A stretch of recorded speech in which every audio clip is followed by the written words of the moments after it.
Vite fait, je m'appelle Mathis Pouplin. Je suis étudiant Alors j'étais étudiant en master d'histoire et là je vais commencer une thèse d'histoire. Je précise tout de suite ma discipline parce que c'est important de comprendre que là, ce dont je vais vous parler aujourd'hui, je le fais sur un mode très descriptif. Mon objectif, c'est de vous présenter ce que c'est que le Front de Libération Animale, donc l'Animal Liberation Front, ou l'ALF, de vous présenter leur tactique, leur stratégie, leur modus operandi, et c'est entre guillemets à vous après de décider ce que vous en faites, si vous trouvez que c'est pertinent, plus ou moins intéressant pour vos propres stratégies et pour votre propre éthique. Ça ne veut pas dire évidemment que je me détache complètement de ce qui se passe dans le milieu de l'ALF ou de l'antispécisme états-unien, mais je préfère vous dire tout de suite que moi c'est d'un regard extérieur et d'historien que je vous présente ce que je vais vous présenter aujourd'hui. Donc pour commencer, en gros, moi mon objectif aujourd'hui, encore une fois, c'est vraiment de vous présenter cette organisation et sa stratégie, et notamment de vous la présenter dans le cadre de son conflit contre l'industrie de la fourrure. Donc ça c'est une histoire qui va vraiment se situer dans les années 80 et 90 aux États-Unis. Et quand je dis aux États-Unis, je parle vraiment de l'intégralité du territoire, puisqu'en vérité sur cette période, il n'y aura que 4 États qui ne sont pas touchés par des actions de l'ALF. C'est vraiment un mouvement assez massif. Donc pour reprendre un petit peu l'histoire de l'organisation, même si je vais vous parler des États-Unis pendant à peu près toute la période, il faut commencer en fait en Angleterre. C'est là-bas que va se développer dans un premier temps les questions d'antispécisme, que ce soit sur le plan éthique, sur le plan philosophique, avec des écrits comme ceux de Peter Singer dès 1975, qui vont lancer l'antispécisme, on va dire, au niveau académique, ou que ce soit au niveau stratégique, avec notamment l'emploi à nouveau d'action directe. Je dis à nouveau parce qu'en soi les milieux animalistes utilisaient l'action directe depuis le 19e siècle, mais ils vont recommencer à l'employer dans les années d'après-guerre, surtout dans la décennie 60-70 en Angleterre, avec une nouvelle dimension qui est celle non plus de seulement faire du bruit et de la publicité pour leur mouvement, mais de nuire économiquement aux activités auxquelles ils s'entraînent. Donc le premier groupe qui va faire ça, c'est la Hunting Saboteurs Association en 1963, qui, comme son nom l'indique, s'en prend principalement à des activités de chasse et a pour objectif de les perturber en utilisant des engins bruyants, des systèmes olfactifs ou autres. En 1972, ça va générer, avec plusieurs de ses militants, la Band of Mercy, qui est un groupe qui va étendre ce genre d'activité à la lutte contre les laboratoires. Et à partir de 1976, vous allez avoir un militant britannique qui est passé par la case prison qui va décider de créer l'ALF, donc l'Animal Liberation Front, qui s'appelle Ronnie Lee. Et l'ALF, en fait, dès l'année suivante, va s'importer aux États-Unis. C'est-à-dire qu'en 1977, à Honolulu, l'université de Honolulu, vous avez deux dauphines qui s'appellent Kea et Puka qui vont être libérés par 4 étudiants de l'université d'Honolulu. Et ça, c'est considéré par Peter Young, je vais revenir tout de suite après sur qui est cette personne, c'est considéré comme la première action qui peut être revendiquée ou apparentée à l'ALF sur le territoire américain. À partir de 1979, vous avez la première vraie action revendiquée par l'ALF dans le territoire états-unien. Donc pour revenir sur qui est Peter Young, et ça il faut que je le précise parce que c'est vraiment une de mes archives principales pour vous parler de tout ça aujourd'hui. Peter Young, c'est un ancien militant de l'ALF qui a été très actif à la fin des années 90 et au début des années 2000. Il a été en cavale jusqu'en 2006 si je me souviens bien. Il s'est fait arrêter en Belgique, il a passé 3 ans en prison. Et en ressortant de prison, il a commencé à publier un certain nombre de documents que moi je considère comme des archives et dont je me sers pour parler sur l'ALF. Et notamment un document qui s'appelle le Complete Diary of UX Actions, qui est en fait un document recensant l'intégralité des actions revendiquées par l'ALF aux États-Unis de 1977 jusqu'à nos jours. Sachant que moi j'ai travaillé sur ce document de 1977 jusqu'à 2000. L'ALF, pour vous expliquer un peu à quoi ça ressemble, c'est une... Alors, en fait, pendant toute la session, je vais vous parler d'une organisation, mais ça pourrait prêter à débat, puisque c'est une organisation qui n'a pas de hiérarchie, pas de structure et pas de carte de membre. Autrement dit, vous pouvez faire partie de l'ALF seulement si vous respectez son règlement, que je vais vous expliquer un petit peu plus tard. Vous n'avez pas un commandement qui va vous expliquer que désormais vous faites partie de l'ALF et qui va vous donner vos ordres de mission ou autre. C'est pas du tout comme ça que ça fonctionne. C'est une organisation qui est purement clandestine et parce qu'elle utilise uniquement de l'activisme illégal, c'est une organisation qui met au centre de sa culture l'anonymat. C'est une organisation qui a d'autant plus besoin d'être anonyme qu'à partir de 1989 aux États-Unis, selon le FBI, c'est une organisation qui serait terroriste. Je reviendrai aussi sur cette appellation, ou peut-être plutôt sur le temps de questions-réponses, je ne sais pas si on aura le temps, mais c'est assez intéressant. Donc il y a nécessité évidemment de fédérer les militants autour de ce qu'on pourrait considérer comme l'ALF, et ça nécessite l'appartenance en fait à un credo, un ensemble de règles en fait qui sont au nombre de 5 et que je vais vous expliquer, qui sont des règles en fait à la fois pour cadrer l'action et pour cadrer les ambitions du mouvement. La première règle, c'est celle de la libération animale. Donc c'est une organisation de libération animale. Ça fait partie de ses objectifs en fait, que d'arriver à l'abolition de toute forme d'exploitation des animaux au bout du compte. Mais c'est également une tactique, c'est-à-dire que quand on parle de libérer les animaux, le but du jeu c'est de les libérer le plus vite possible, c'est-à-dire matériellement les sortir de leur cage, les remettre en activité, les remettre en liberté, excusez-moi, ou éventuellement les mettre dans des foyers pour les animaux domestiques. La deuxième règle, c'est d'infliger des dommages économiques, puisque le principe de l'ALF, enfin leur croyance on va dire stratégique, était de se baser sur le fait que vu que ce sont des industries qui exploitent les animaux pour faire du profit, si on coupe leurs moyens de faire du profit, on coupe également la volonté d'exploiter les animaux. Donc le but c'est d'infliger un maximum de dommages économiques, et c'est vraiment là-dessus, notamment dans le combat contre contre l'industrie de la fourrure, que l'ALF va se concentrer. La troisième règle, c'était de rendre publiques les violences qui étaient faites envers les animaux, et notamment de voler un certain nombre de documents présents dans les laboratoires pour en fait créer de la polémique au niveau de l'opinion américaine, à une époque où la question animale fait très peu débat dans le pays. Et puis les deux dernières règles, c'est des règles qui cadrent plutôt l'action. La quatrième règle, c'est celle de la non-violence. La non-violence entendue au sens de l'ALF, c'est-à-dire on peut tout à fait faire des incendies criminels assez spectaculaires, détruire énormément de matériel. En gros, on peut s'attaquer aux propriétés, mais jamais aux propriétaires. Donc en vrai, ils définissent vraiment leur non-violence comme le fait de ne jamais s'en prendre à un être vivant, qu'il soit humain ou non humain. Et puis la cinquième règle, c'est que tout groupe ou personne végane ou végétarienne qui a respecté ces 4 règles précédentes peut se considérer comme faisant partie de l'ALF. Voilà, c'est pour ça que je vous parle de règles cadres en fait, puisque ce sont vraiment les règles qui vont décider de votre appartenance au groupe. Et votre appartenance au groupe, elle est toujours de fait, elle n'est jamais en théorie. C'est-à-dire que vous ne pouvez considérer appartenir au groupe que si jamais vous participez réellement à ces actions. Ça, c'était un petit peu pour la présentation de cette organisation. Et pour vous expliquer un peu pourquoi est-ce que aussi moi j'ai commencé à travailler dessus, enfin pourquoi est-ce que c'est important en fait de travailler sur cette organisation, c'est parce que c'est avant tout un mouvement d'ampleur. Pour vous donner quelques chiffres que du coup je tire de mon analyse quantitative du document de Peter Young, entre 1977 et 2000, c'est au total 1168 actions qui sont revendiquées par l'ALF sur le territoire américain. Ce qui est énorme, surtout à cette époque, puisque les années 80-90 c'est généralement un moment, on va dire, de déclin de l'activité militante et notamment de l'activité directe, de l'action directe aux États-Unis. Donc là, c'est pour le coup vraiment le moment d'expansion des activités de libération animale.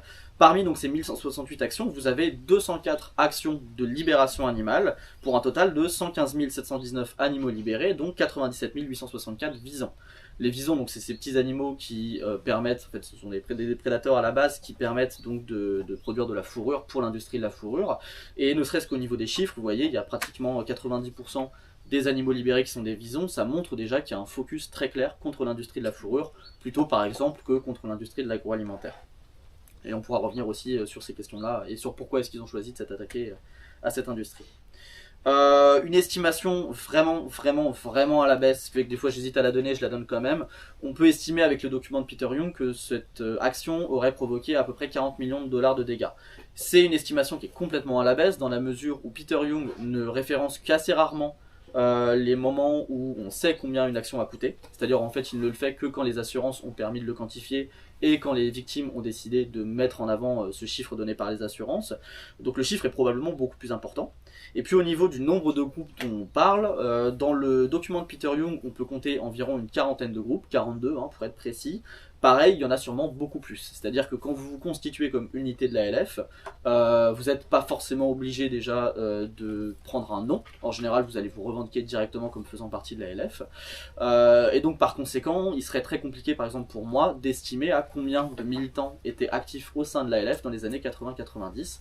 Ce qui est à peu près certain en revanche, c'est qu'ils étaient actifs sur l'ensemble du territoire. Cette forte dynamique, en fait, cette forte ampleur de l'ALF, elle est vraiment à mettre en lien avec une très forte dynamique de la libération animale à la même époque, puisque c'est à la même époque en fait que vont naître des groupes plus mainstream de libération animale, notamment comme PETA, qui est en fait le deuxième groupe sur lequel j'ai pu travailler. Pour vous donner un petit peu un ordre d'idée, PETA, quand on crée l'organisation en 1980, du coup, ils sont à peu près une vingtaine de militants. 10 ans plus tard, ils sont 300 000. Ce qui est une expansion qui est évidemment énorme, même aux États-Unis, et notamment, encore une fois, pour l'époque. Et c'est une expansion qui va permettre à certaines organisations de libération animale, donc je pense à PETA ou encore In Defense for Animals, de venir côtoyer des vieilles sociétés welfaristes qui, elles, pour le coup, datent du 19e siècle.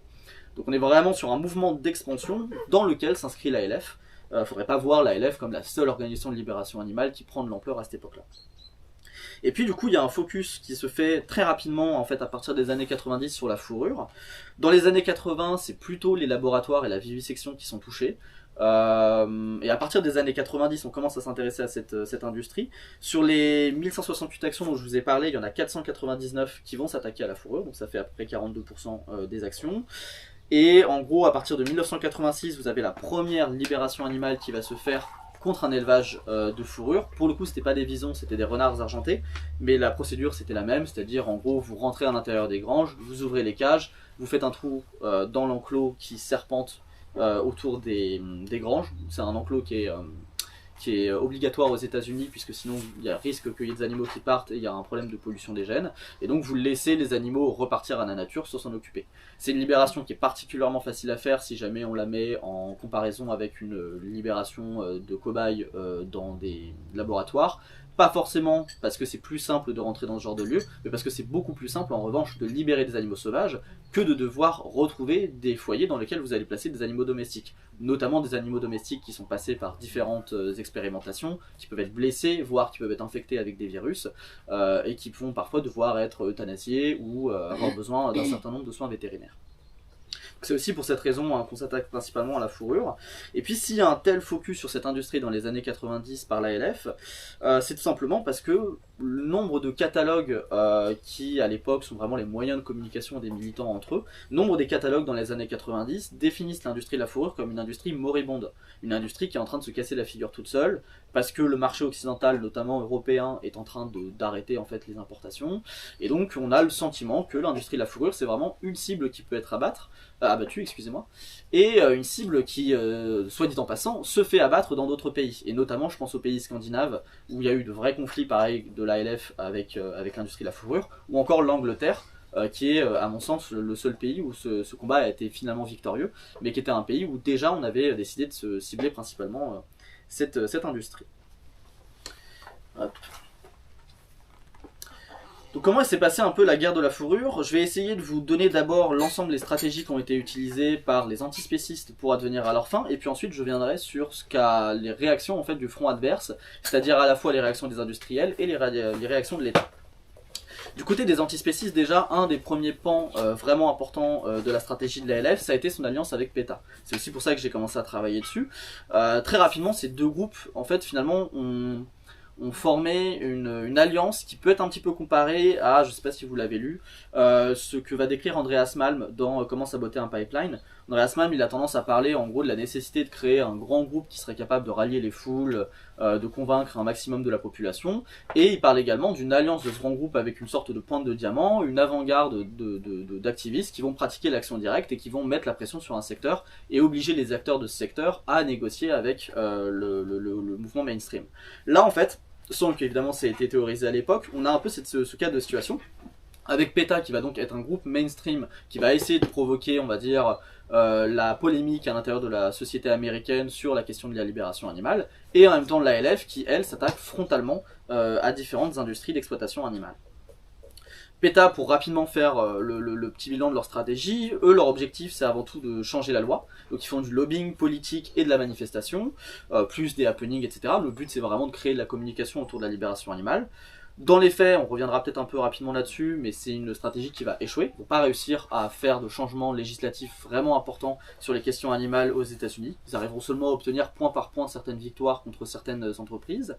Par contre, et ça c'est important de le dire, PETA, qui est quand même une organisation qui assez rapidement commence à avoir des moyens financiers et personnels très importants, est un soutien très concret pour l'ALF, un soutien logistique en fait. Le Sénat américain en 2005 accuse PETA d'avoir fait un certain nombre de dons officieux à l'ALF, ce qui est fort probable, même si ça reste compliqué à prouver, en tout cas moi avec mes archives. PETA a probablement aussi été une plateforme de recrutement pour les militants de l'ALF, et au-delà de ça, il y a un certain nombre de militants de PETA qui avaient tout à fait connaissance que des militants de l'ALF faisaient partie de leur organisation, et que par exemple quand ils parlaient de certaines entreprises problématiques dans leurs réunions, ils donnaient des informations à ces militants de l'ALF, qui pouvaient être récupérées par les militants de l'ALF pour ensuite aller faire des actions. Si vous voulez des informations là-dessus et sur la constitution aussi de groupes un petit peu sérieux de l'ALF, je vous conseille, alors c'est pas vraiment une turbo-gauche, la présidente de PETA, Ingrid Newkirk, mais je vous conseille quand même son livre qui s'appelle Free the Animals, où elle explique en fait comment s'est fondée la première cellule vraiment active de l'ALF aux États-Unis et où on comprend bien en fait cet entrelacement entre à la fois des militants qui vont pratiquer petit à petit l'action directe et des militants qui eux restent dans les organisations mainstream type PETA ou encore même les sociétés welfaristes. Tu peux redire le nom, s'il te plaît? PETA? De nom ouais, c'est Free the Animals, okay. Donc libérer les animaux, de Ingrid Newkirk. Si jamais du coup j'en viens à l'ALF, l'objectif de l'ALF, leur stratégie, c'est vraiment de prioriser l'effondrement économique de l'industrie de la fourrure. Puisqu'ils étaient persuadés que de toute façon c'était par l'économie que cette industrie était déjà en train de se casser la figure, le but c'était vraiment en gros de donner un petit coup de pied supplémentaire pour les faire tomber dans le ravin. Comment est-ce qu'on fait effondrer économiquement une industrie telle que celle de la fourrure? En gros, les deux stratégies qui ont vraiment été mises en avant à l'époque, c'était à la fois la libération animale et l'incendie criminel. C'était les deux opérations qui permettaient de faire le plus de dégâts sur ces industries. Je vais revenir très rapidement sur ces deux raisons-là. Mais en gros, ce qu'il faut comprendre avec l'ALF, c'est que vu que c'est une organisation clandestine où vous allez vous-même vous organiser pour faire vos actions, c'est vraiment une organisation qui fonctionne à deux vitesses. C'est-à-dire que d'un côté, vous allez avoir des militants qui vont s'organiser de manière un petit peu ponctuelle avec des gens en général qui connaissent. Ça peut être des lycéens ou lycéennes qui le font avec des camarades de classe, ça peut être des étudiants un petit peu plus âgés, ça peut être des collègues qui décident de militer ponctuellement contre par exemple l'industrie de la fourrure ou de manière générale les industries d'exploitation animale, mais qui vont pas forcément avoir les moyens à la fois au niveau des compétences et à la fois au niveau des moyens matériels pour le faire, et donc qui vont s'employer en gros en général dans un milieu urbain à s'attaquer au mode de distribution des produits de l'industrie de la fourrure. Donc typiquement, ça va être des groupes qui vont en fait mettre une petite pression financière et psychologique sur l'ensemble du secteur, en allant par exemple casser des vitres, engluer des serrures, brûler des matériels de livraison, le tout en fait toujours dans l'idée de, on décide de se mobiliser au niveau local, on va pas forcément mettre des moyens pour aller le faire, mais on va quand même participer à une action plus générale de l'ALF qu'on suit via les catalogues qui sont publiés à l'époque. Et puis la deuxième vitesse, pour le coup, c'est des groupes plus professionnels, des militants qui font ça depuis des années, des militants qui ont beaucoup plus, on va dire, d'ambition tactique au niveau de leurs moyens d'action, qui ont aussi une implication financière beaucoup plus importante, c'est-à-dire souvent des gens qui ont cessé de travailler à côté, qui ne font plus que ça et qui ne travaillent que pour financer ces actions-là. Et donc là, pour le coup, des militants qui vont effectivement utiliser des tactiques beaucoup plus efficaces et beaucoup plus éloignées du tissu urbain, vont directement s'attaquer au mode de production. Je vous disais donc avec la libération animale et l'incendie criminel. La libération animale pour les visons, pourquoi est-ce que ça va coûter très très cher à l'industrie? Déjà parce qu'effectivement, si jamais les visons réussissent à s'échapper, c'est une perte nette pour l'industrie. Même si jamais ils sont récupérés pour l'industrie de la fourrure, ça va pas être simple de recapitaliser dessus.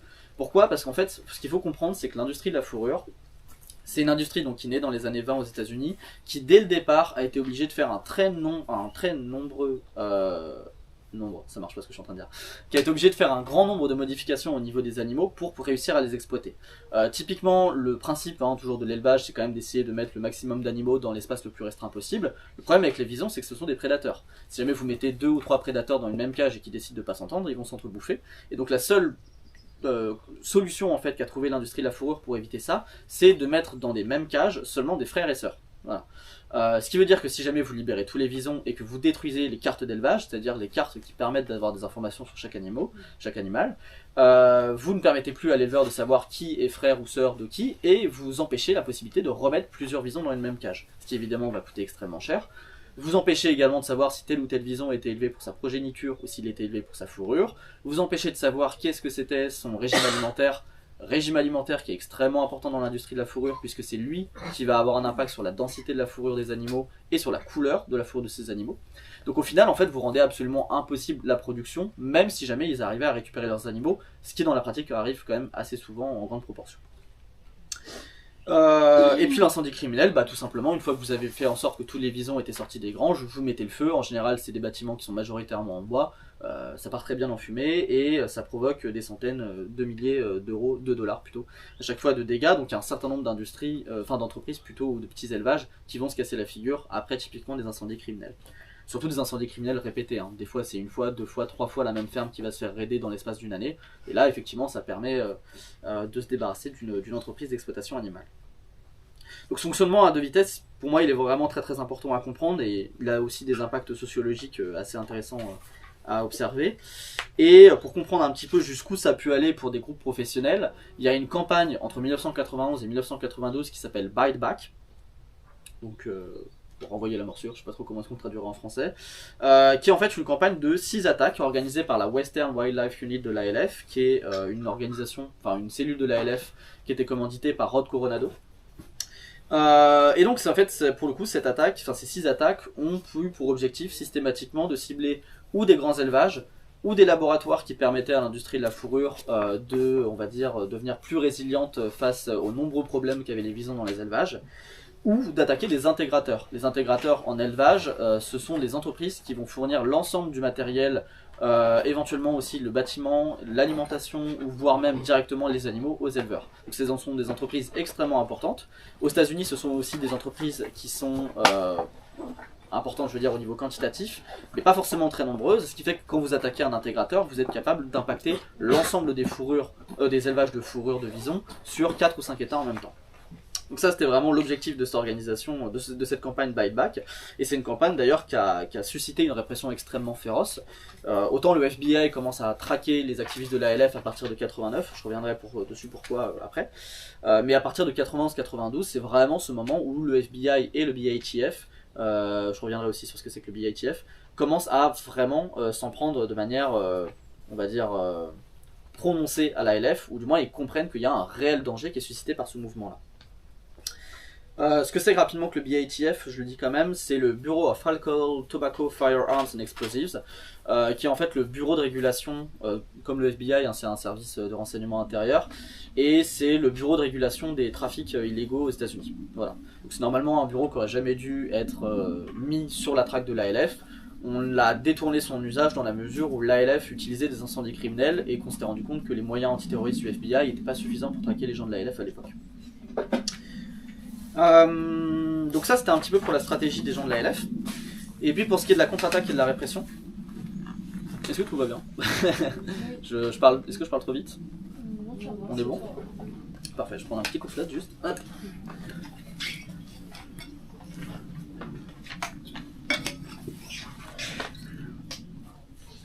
Peut-être rapidement, juste avant de passer sur la contre-attaque et la répression, je vous parlais de Rod Coronado, qui était donc celui qui a dirigé les organisations, enfin la campagne de Bite Back. Pour vous donner un petit peu une idée d'à quoi ça peut ressembler, entre guillemets, la vie d'un militant comme Rod Coronado. C'est quelqu'un qui a... Alors c'est quelqu'un déjà qui est issu de la communauté Pasquayaqui, donc qui est une communauté amérindienne, mexicaine, ce qui fait que lui, il a toujours ancré son combat écologiste et antispéciste dans une dynamique décoloniale amérindienne. C'est quelqu'un qui a été engagé à Sea Shepherd pendant plusieurs années et qui, notamment dans le cadre de son activité à Sea Shepherd, a coulé 2 des 4 baleiniers islandais qui avaient décidé de... Donc l'Islande à l'époque avait décidé de ne pas respecter les réglementations internationales sur la pêche à la baleine.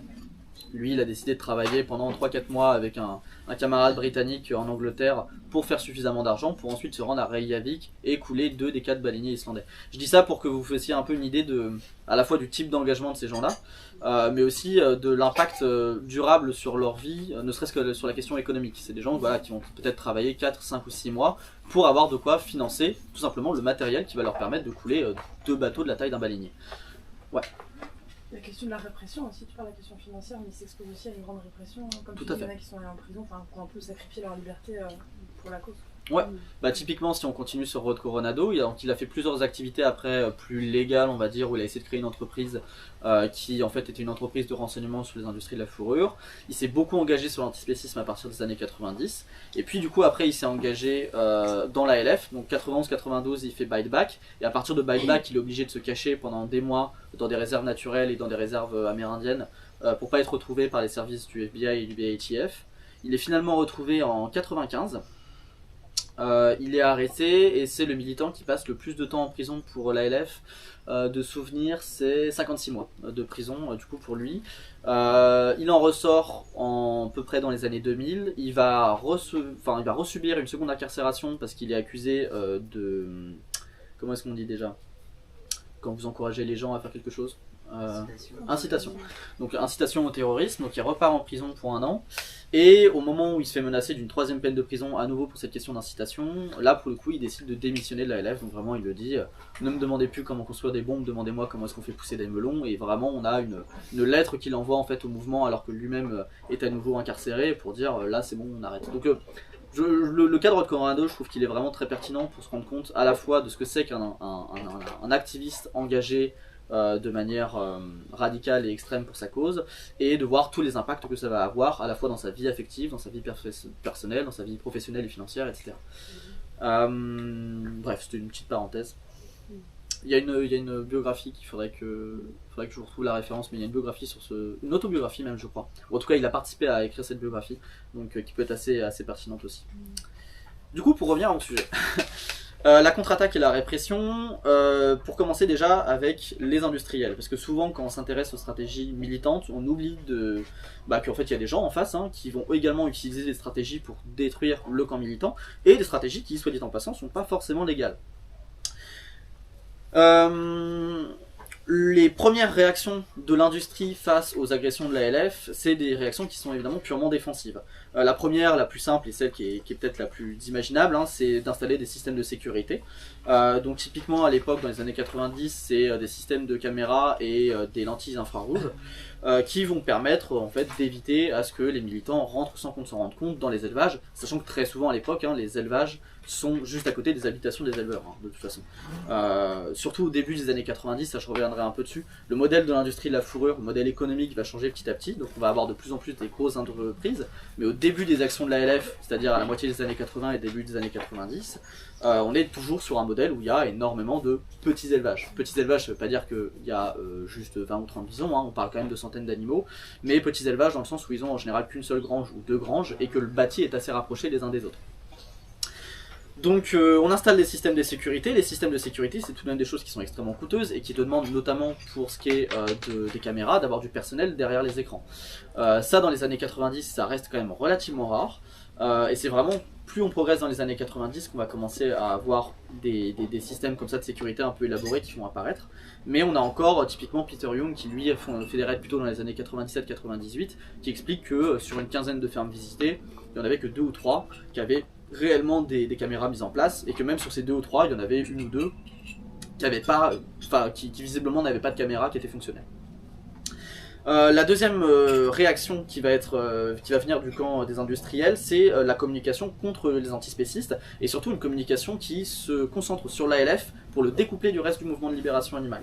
Et notamment pour le découpler la protection animale de la libération animale sur ces questions-là. Typiquement pendant la campagne Bite Back, vous avez un groupe de lobbying en gros qui s'appelle la Fur Farm Animal Welfare Coalition, qui vont inviter dans une conférence l'ensemble des organisations mainstream et surtout les sociétés en fait welfaristes à dénoncer ouvertement l'action de l'ALF. Et la plupart des sociétés welfaristes de l'époque vont le faire. Donc il y a un découplage qui s'opère en fait assez rapidement entre les organisations de libération animale du style PETA qui ont une formule, c'est while we don't condone it, we don't condemn it. Donc en gros on ne les soutient pas, mais on ne les condamne pas non plus. Et en fait, tacitement, ça veut dire qu'on les soutient, mais on va pas forcément le dire parce que c'est des organisations officiellement terroristes aux États-Unis. Pour le coup, les sociétés welfaristes, elles assument vraiment de dire « oulala non, c'est absolument pas vers ce genre d'extrémité-là qu'on voulait aller, on reste légal et ça on le condamne ». Donc il y a un découplage qui se fait du fait de l'action des lobbyistes industriels sur ces questions-là. Et puis on va avoir un ensemble de communication dans les médias avec tout l'argent qui peut être développé par les lobbying sur à la fois une publicité pour leurs produits et j'allais dire une exagération, mais pas forcément une exagération en fait, mais en gros montrer à la population américaine que l'ALF et la libération animale de manière générale sont des vrais dangers pour notamment la liberté, le premier amendement, liberté d'expression, liberté de faire, etc. Donc par exemple des publications du genre d'abord ils s'attaquent à la fourrure, et puis ensuite au cuir, au lait, et puis ils finiront par vous retirer vos steaks. Donc voilà, c'est vraiment leur modus operandi, on va dire, de communication, c'est toujours de montrer en gros jusqu'où la logique antispéciste pourrait aller, qui va effectivement aussi loin que ce que les antispécistes avaient prévu, hein, mais mais sachant que les antispécistes, pour le coup, à la même époque, ont tendance beaucoup aux États-Unis à se focaliser sur certaines industries et à laisser d'autres en activité pour ne pas avoir justement à directement confronter la population américaine à, on va dire, l'ampleur de leurs ambitions. Donc c'est pour ça que notamment ils parlent très très peu de l'agroalimentaire, seulement sur un modèle de santé, en gros. De dire on va éviter de manger de la viande parce que ça va vous rendre malade, mais ils vont pas forcément frontalement aller s'y attaquer. Et puis il y a un lobbying politique, ça c'est aussi intéressant de le voir. Il y a une pression déjà qui se fait au niveau juridique sur les juges lorsque des militants sont arrêtés, je pense notamment à Peter Young. Il explique que quand lui il s'est fait arrêter, son avocat recevait sans cesse des lettres envoyées par le juge, qui pour le coup étaient assez transparents. Et donc en fait le juge ne cessait de recevoir des lettres envoyées par des éleveurs de visons qui demandaient au juge de mettre le maximum de peine pour cette personne, pour dire en gros on n'arrive jamais à les arrêter, quand ils les arrêtent il faut qu'on fasse des exemples, etc. Donc il y a une pression très forte qui s'exerce sur les juges et sur les avocats à cette époque-là pour que les peines les plus lourdes soient appliquées sur les militants de l'ALF. Et puis plus pratiquement, on va aussi influencer le Congrès pour faire passer des lois qui vont permettre de criminaliser l'activité de l'ALF. Donc c'est pour ça qu'en 1992 par exemple vous avez une loi qui s'appelle l'Animal Enterprise Protection Act qui va passer sous l'influence de la NAIA. La NAIA c'est un groupe de lobbying qui s'appelle la National Animal Interest Alliance et qui est un groupe de lobbying qui, quand vous le regardez comme ça, se présente très clairement comme une société welfariste. Nous, notre but, effectivement, c'est que les animaux aillent mieux, c'est que ce soit pour leur plus grand bien, mais nous ne faisons pas partie des radicaux qui veulent exterminer toute forme d'exploitation animale, et donc nous allons pousser le Congrès américain à prendre des mesures contre ces gens qui sont contre-productifs contre notre camp. C'est vraiment ça la rhétorique. Et donc typiquement, l'Animal Enterprise Protection Act, c'est vraiment cette loi qui va permettre de criminaliser l'ensemble des activités d'intrusion dans des industries d'exploitation animale. Et quand je parle de criminaliser, ça veut dire qu'en gros, pour une peine, on va dire au début des années 90 aux États-Unis et au Canada, où vous auriez reçu 6 à 12 mois d'incarcération si jamais vraiment vous n'aviez pas de bol. Là, pour le coup, vous pouvez monter à plusieurs années de prison. Donc typiquement, Rod Coronado, c'est 56 mois de prison. Peter Young, c'est 2 ans et demi. Le camarade qui l'avait dénoncé, c'était 2 ans aussi de prison. Donc on commence à avoir des peines qui sont clairement plus lourdes. Et cette loi qui prévoit en fait d'aller jusqu'à 10 ans d'incarcération si jamais il y a eu blessure ou mort pendant un des raids. Et puis enfin on a des activités illégales, activités illégales de la part, je veux dire là pour le coup, des industriels. Le QG par exemple de l'ALF Support Group, qui est en fait la cellule de l'ALF, pour le coup légale, qui organise la publication de la plus grande revue de l'ALF à l'époque, qui s'appelle Underground, mais aussi qui organise le soutien financier et personnel on va dire aux prisonniers, pour le coup donc est basé à Thurston au Canada du coup. Donc le QG de cet ALF Support Group va être cambriolé à 2 ou 3 reprises. Je dis 2 ou 3 reprises parce qu'il y a une ambiguïté sur la 3e fois. Mais en tout cas, on sait déjà qu'en fait, que c'est probablement des acteurs des industries et non pas des acteurs étatiques du FBI qui sont allés cambrioler ce genre de QG. On a une agression sur les militants. Ça c'est notamment le cas des chasseurs pendant les actions anti-chasse. On va avoir 2 morts en Angleterre d'ailleurs, et on a plus rarement des attentats qui vont cibler certaines personnes, je pense notamment à la militante Judy Barry, mais plus généralement voilà, des attentats ponctuels qui vont pouvoir cibler des militants de l'ALF sur des actions, une fois en fait que leur identité est révélée, que ce soit par les médias ou que ce soit par la police. Je reviendrai peut-être plus tard sur le fait que c'est une industrie résiliente, sur le bilan, et je vais passer à du coup la répression de l'État. Je vous ai très vite fait parler du coup de cette loi là de 1992. Ce qu'il faut comprendre avec le Congrès et le fait que la répression s'organise très rapidement contre les gens de l'ALF, c'est qu'il y a un consensus du côté à la fois des démocrates et des républicains sur le fait que les antispécistes posent problème, et notamment les antispécistes qui vont pratiquer l'action directe. Par exemple, pour la loi dont je vous ai parlé, l'Animal Enterprise Protection Act, c'est Charles Stonholm qui va la mettre en avant. Charles Stonholm, c'est un représentant démocrate, c'est un Texan, qui lui-même vient du monde de l'élevage, qui donc propose cette loi sur impulsion de la NAIA, et cette loi, elle va avoir 135 co-sponsors démocrates et 129 co-sponsors républicains. C'est vraiment une loi qui est plébiscitée par l'ensemble des deux camps. On est d'accord pour dire qu'il y a un problème, il faut éradiquer l'ALF, et donc on met tous les moyens pour le faire. C'est pas un débat dans le panel politique américain en fait. Au-delà de ce consensus politique, il y a très rapidement, donc je vous le disais, des services de sécurité intérieure qui vont être déployés contre l'ALF. À la base, dans les années 80, comme ils s'attaquent principalement à des petits laboratoires, c'est les services de sécurité des universités américaines qui s'occupent de les traquer. Sachant que les services de sécurité des universités américaines, c'est des services qui sont quand même assez importants, mais c'est des services qui sont contraints au niveau de l'État. Ils n'ont pas le droit de dépasser les frontières de leur propre État d'émission. À partir de la fin des années 80, on déploie le FBI, puisque c'est une agence pour le coup fédérale qui va pouvoir aller sur l'ensemble du territoire pour les traquer. Notamment à partir de 89, puisque en 89 vous avez le premier incendie criminel de l'ALF, qui est celui de l'université d'État de la Californie à Davis, et qui va coûter plusieurs millions de dollars de dégâts pour le coup à l'université, ce qui fait immédiatement rentrer l'ALF dans la catégorie de terroriste. Je suis pas revenu en fait dessus, on parle de terroristes depuis le départ. L'ALF a jamais tué qui que ce soit aux États-Unis. L'ALF a blessé de manière superficielle certaines personnes avec une campagne de l'Animal Rights Militia, en fait de colis postés piégés avec ou du poison ou des espèces de pièges à souris. Donc on parle quand même de blessures extrêmement superficielles sur la main, mais on parle d'une organisation terroriste aux États-Unis parce qu'elle fait des dommages économiques vraiment importants. Et aux États-Unis c'est suffisant pour être considéré comme terroriste. Voilà. Et oui, donc oui, je finissais là-dessus. Chaque année, le FBI en fait fait un rapport au Congrès sur les menaces de terrorisme intérieur à l'intérieur des États-Unis. L'ALF donc rentre, on va dire, dans leur radar à partir de 87 et à partir de 89-90 devient une organisation terroriste prioritaire, c'est-à-dire à éradiquer au plus vite. Donc là, on cadre le fait que dans les années 90, ça va être contre les antispécistes qu'on se bat. Et les écologistes rentrent également dans cette catégorie à partir des années 2000. Et je sais plus, je crois que c'est en 2002 ou en 2003 que le FBI annonce que les écologistes et les antispécistes aux États-Unis sont la menace d'un terrorisme intérieur prioritaire numéro 1, vraiment aux États-Unis. À une époque où pour le coup vous avez des groupes d'extrême droite qui massacrent des gens de manière assez régulière. Ouais.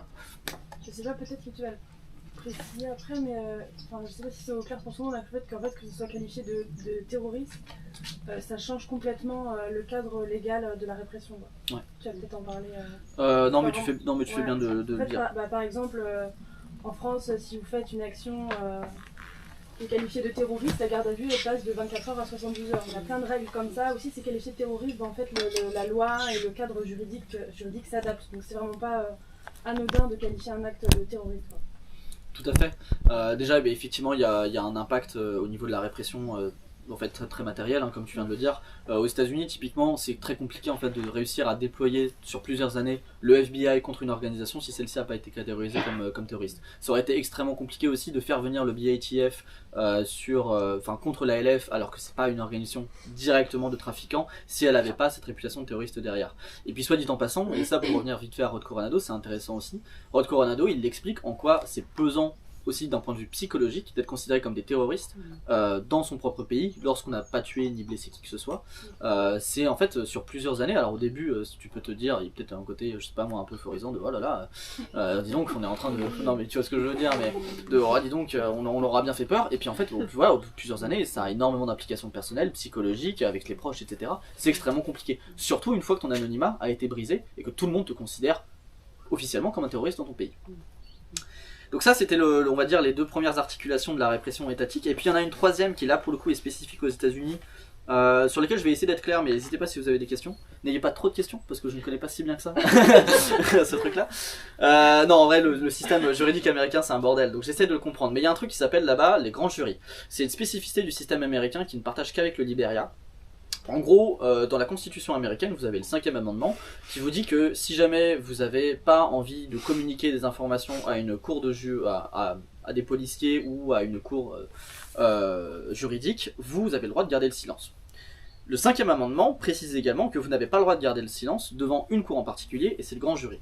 Le grand jury, en gros, c'est une cour de justice qui va opérer sur seulement un État, mais qui peut être découplée sur plusieurs États ponctuels en fonction de l'ampleur de la menace, et qui a le droit de convoquer n'importe quelle personne étant suspectée d'avoir fait telle ou telle action, ou d'être proche d'une personne qui est suspectée d'avoir fait telle ou telle action.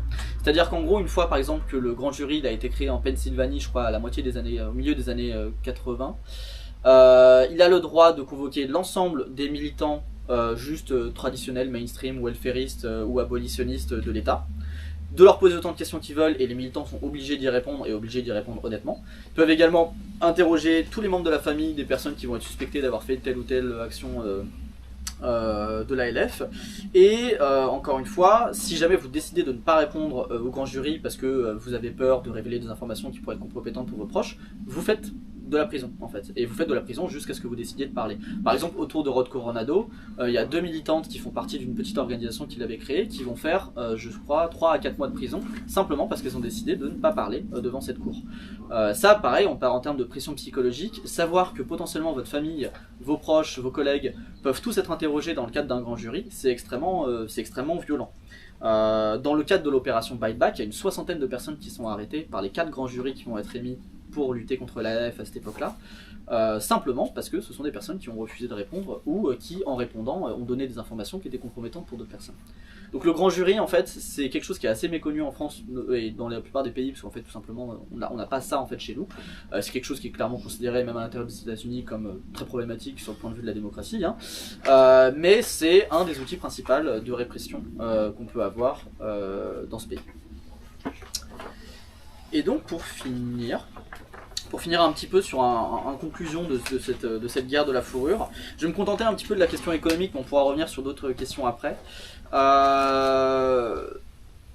Bon, cette guerre, elle n'a pas été gagnée. Contrairement à l'Angleterre, par exemple, cette guerre, elle n'a pas été gagnée par la LF aux États-Unis. L'industrie de la fourrure, elle a continué de vivre après les années 2000, ce qui n'est pas vraiment le cas de la LF, pour le coup, avec un certain nombre d'actions qui ont commencé à décliner à partir des années 2000 et qui sont vraiment devenues rachitiques à partir des années 2010. L'industrie, elle va connaître en fait une croissance qui est assez instable, et elle a toujours connu une croissance qui était assez instable, mais elle n'a pas vraiment connu de décroissance dans les années 90. En revanche, elle va avoir un nombre de fermes qui va être décroissant très fortement. On va passer pratiquement sur une division par 3 du début des années 80 jusqu'à la fin des années 90. Et donc quand forcément vous avez une industrie qui continue de faire un profit à peu près croissant, mais avec un nombre de fermes qui sont décroissantes, ça veut dire que les quelques fermes qui survivent, elles deviennent de plus en plus importantes. Pour vous donner très rapidement un ordre d'idée au niveau des chiffres, en 1975, en moyenne, une ferme de Vison va gagner 67 181 $ par an. En 2000, elle va gagner 258 119 $ par an. En fait, ce que ça veut dire, c'est que les petites entreprises dont je vous parlais éventuellement, avec 2-3 granges qui étaient postées à côté de l'habitation familiale au début des années 90, vont pratiquement toutes disparaître pour donner place à des espèces de géants où on va avoir 20, 30, voire une centaine de granges alignées avec donc à l'intérieur, pareil, plusieurs centaines de cages. Et où là, pour le coup, ces monstres en fait de l'industrie de la fourrure vont être tout à fait capables d'acheter du personnel pour protéger leurs granges, des caméras, des lentilles infrarouges, et puis encore une fois alimenter des lobbies qui vont encore permettre d'accentuer la répression sur les militants. Donc voilà. Et la production de la fourrure, du coup, pour finir très rapidement là-dessus, sur une note on va dire en demi-teinte, la production de la fourrure elle se casse vraiment la figure aux États-Unis à partir des années 2010-2020 avec l'essor de la production de la fourrure chinoise. En fait, puisque effectivement le marché intérieur occidental, on va dire, donc européen et nord-américain, cesse de demander, on va dire, en masse de la fourrure. En revanche, dès le début des années 90, le marché qui prend de l'essor, c'est le marché asiatique, donc notamment le marché chinois et sud-coréen. Et en fait, à partir des années 2010, la Chine va se mettre à produire massivement elle-même sa propre fourrure, ce qui fait que l'industrie américaine se casse la figure pour le coup pour de bon. Enfin, pour de bon, pour le moment. Voilà. Et c'est sur cette fin complètement badante qu'on va s'arrêter pour ce matin. Ouais. J'ai une question par rapport à ce que tu disais juste avant, là, par rapport aux élevages qui grossissent. Est-ce que c'est fondamentalement lié aux militants? Est-ce que c'est pas aussi un mouvement plus large par rapport à... Enfin, faut comparer aux autres élevages qui n'ont pas été ciblés par les militants. Est-ce que aussi on grandit et du coup... Enfin voilà, je voulais savoir par rapport à ça parce que là dans ta phrase on aurait dit que c'était l'action des militants qui avait... Ouais, non, c'est un bon point à préciser, même si en vérité c'est compliqué de le faire tout simplement parce que les ressources que moi je peux avoir sur ces questions-là en fait sont assez limitées. Hein. C'est notamment les ressources les ressources qui sont données par le département économique des États-Unis sur ces questions-là qui me permettent de faire des statistiques. Un truc qui est certain, c'est que les activistes, en décidant de cibler typiquement les intégrateurs, ont eu tendance à détruire principalement les petites industries qui n'allaient pas avoir suffisamment d'argent pour faire de la résilience. Ça c'est clair. Après, ce qui est aussi certain, c'est que l'industrie de la fourrure, donc encore une fois ce que je disais, c'est qu'elle naît dans les années 20, et elle naît dès le départ avec des problèmes majeurs. Et en fait, elle n'arrête pas de se taper des merdes tout au long de son existence, tout simplement parce que, encore une fois, c'est une des rares industries qui essaye de faire de l'élevage à partir de prédateurs, donc déjà ça pose un certain nombre de problèmes. Et puis notamment à partir des années 50, ils se tapent ce qu'on appelle la maladie aléoutienne, qui est une maladie en fait qui empêche les animaux de continuer de se reproduire, et qui les décime petit à petit. Et en fait, cette industrie, enfin, ne serait-ce que cette maladie, elle nécessite un énorme effort médical pour réussir à la contrer, qui reste toujours très mitigé vis-à-vis de ses résultats. Et de toute façon, elle a tendance, à partir des années 60-70, à écrémer les rangs en gros, détruisant petit à petit tous les petits élevages. Donc effectivement, en fait, on va dire, c'est une lame de fond qui de toute façon frappe cette industrie depuis le départ, et qui fait qu'elle allait forcément aller vers plus de résilience. Là où les militants de la LF ont fait une erreur vraiment fondamentale, c'est de ne pas se rendre compte d'à quel point cette industrie elle était résiliente, et ça j'en ai pas forcément beaucoup parlé, mais on pourra revenir si vous voulez dessus, mais à quel point elle est résiliente, notamment grâce à la science en fait, et qui va permettre avec des antibiotiques, une modification de l'alimentation et des conditions de vie, de doubler voire tripler la capacité des visons à produire de la fourrure, et on va dire à survivre à un certain nombre de maladies qui décimaient les élevages avant.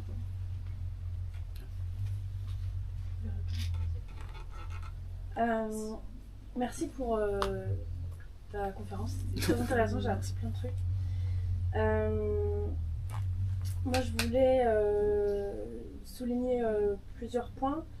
Je trouve qu'on est vraiment, au niveau de la stratégie un peu militante de la LF, on est vraiment visiblement sur une guerre d'usure en fait, où ils veulent s'attaquer à des entreprises ciblées. Et pardon ? Ouais. Tu dis non, j'ai rien compris. Mais du coup, c'est vrai qu'en fait, quand on regarde un petit peu les luttes qu'on fait ça, il y a vraiment eu un épuisement militant parce que en faisant ça, ça a malheureusement aussi renforcé la répression, parce que en effet, tu parles de résilience et là tu parles de l'industrie de la fourrure, mais en fait c'est notre système aujourd'hui qui est très résilient, et on le voit aujourd'hui quand on s'attaque même pour des trucs écolos, ou même on le voit aussi sur par exemple avec le soulèvement de la terre sur les méga-bassines. Enfin, je veux dire, il y a une manifestation qui mobilise 30 000 personnes pour attaquer une méga-bassine. Bon bah vas-y, ça va pas changer le problème non plus à grande échelle, quoi. Donc on est vraiment sur un truc, sur une guerre d'usure qui malheureusement renforce aujourd'hui le système de répression. Et c'est vrai que c'est très difficile aujourd'hui, je trouve, d'envisager des luttes comme ça de manière efficace, quoi. Alors moi j'ai beaucoup de mal aujourd'hui à y croire en fait, et quand on regarde un peu ce qui s'est passé, je me dis que bon, c'est peut-être pas pour rien. Mais je voulais aussi souligner le fait que quand on fait des actions comme ça, c'est triste, mais en fait l'État et on va dire les forces de pouvoir s'entraînent aussi à la répression et se renforcent. Donc on est sur une guerre d'usure où en fait il y aura toujours plus de vision, même là tu vois on parlait des États-Unis, en fait ils se développent aussi en Chine, et en même temps les forces de répression se développent, on va même jusqu'à créer des nouvelles lois, donc ça prouve aussi qu'en fait on pourra jamais compter sur l'État pour faire justice, parce que même dans ce cas-là, quand on s'attaque aux animaux qui ont clairement rien demandé pour faire des putains de manteaux, l'État il fait quoi? Il choisira toujours le camp, il choisira toujours le côté de l'économie. Donc je trouve que je trouve que ta conférence ça souligne aussi le fait qu'on ne peut pas compter sur l'État pour être juste. Voilà, l'État sera, en tout cas les États-Unis, et je pense aujourd'hui les États qui font partie de l'Occident resteront du côté économique et choisiront toujours le côté financier. Donc voilà, je voulais dire autre chose. Ouais, et que en plus là du coup les militants qu'on fait tant de sensibilisation aux États-Unis, ils se font aussi avoir par la concurrence, parce que maintenant toute cette industrie c'est juste exportée en Chine, et en fait les habitants et les personnes qui participent à cette industrie-là, elles sont pas du tout sensibilisées, et peut-être que tous les militants qui étaient aux États-Unis, ils n'ont pas forcément envie d'aller vivre en Chine pour continuer la lutte, quoi. Donc en fait c'est vraiment un constat. Je trouve qu'on apprend beaucoup en fait de cette lutte. Et il y a beaucoup de luttes qui se sont passées de cette manière-là. Et je trouve ça toujours intéressant de voir comment on peut en tirer des leçons, en tout cas. Voilà. Personnellement, je pense que c'est un manque de radicalité. Mais ça, ce n'est que mon point de vue. Mais en tout cas, merci beaucoup pour ta conférence. Tu veux dire la campagne de l'ALF, tu trouves qu'elle manque de radicalité en fait, juste s'attaquer à l'industrie de la fourrure, ou juste s'attaquer à l'industrie de l'exploitation animale dans son ensemble, ça reste segmenter notre système, et du coup il aura toutes les autres ressources, il aura tous les autres moyens pour se renforcer, et le système ne choisira jamais la justice, parce qu'il n'est pas fait pour ça, foncièrement. Donc, ouais. Bah, non, je suis fondamentalement d'accord avec la plupart des trucs que tu as dit. Bah, tu vois, ne serait-ce que sur la question du système, est-ce qu'il va choisir la justice ou pas. Moi, la référence que j'ai beaucoup en tête sur ces questions-là, c'est Elsa Dorlin, qui a écrit Se défendre, une philosophie de la violence. Qui est un ouvrage que j'aime beaucoup parce que justement il permet de dépasser un peu la question de la violence dans les cadres militants pour poser plutôt ça sous l'angle de la martialité, de la nécessité, on va dire, de reprendre certaines compétences martiales pour apprendre pas seulement à se protéger soi-même mais à protéger autrui et puis évidemment à faire du dégât contre les industries qui font du dégât contre nous.